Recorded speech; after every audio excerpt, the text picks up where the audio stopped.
Sometimes you just have to know your own experience and you have to be bold. One of my favorite stories is in Luke chapter 24. It's the story of two disciples on the road to the little village of Emmaus, about 7 miles from Jerusalem, on the morning after the resurrection of Jesus Christ. And Christ comes up alongside of them. They don't know who he is. And he begins to talk to them and talk about the events of the death of Christ, the resurrection. And then Christ begins to explain to them from the scriptures about himself and who he is. But these two disciples, they don't know who he is.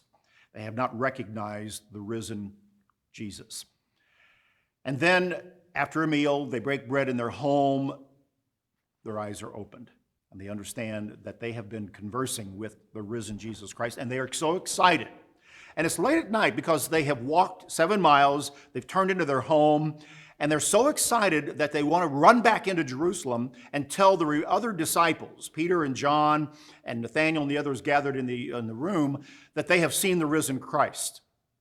And so they go back 7 miles. Late at night. They're tired, but they're excited. And in verse 33, it says, they rose up that very hour, returned to Jerusalem, and found the 11 and those who were with them gathered together. And they began to explain that they had seen the Lord. They said, the Lord is risen, and he has indeed appeared to Simon. And verse 35, they told about the things that had happened on the road and how he was known to them in the breaking of bread.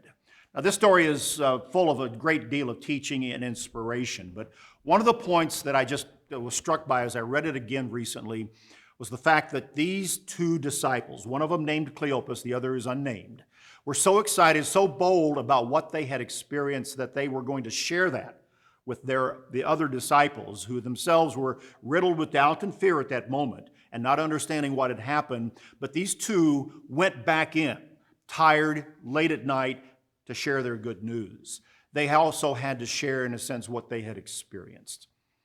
That's what we have to do.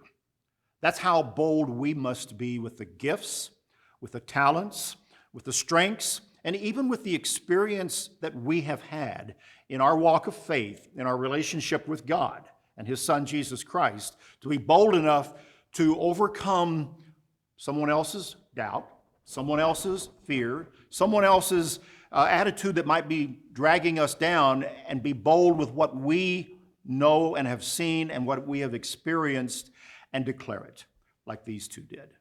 If we do that, then we're having a road to Emmaus type of an experience, and we are following along as a disciple of Jesus Christ in a very, very important way as we come to understand the role of Christ in our life and what he is doing in the church. That's BT Daily.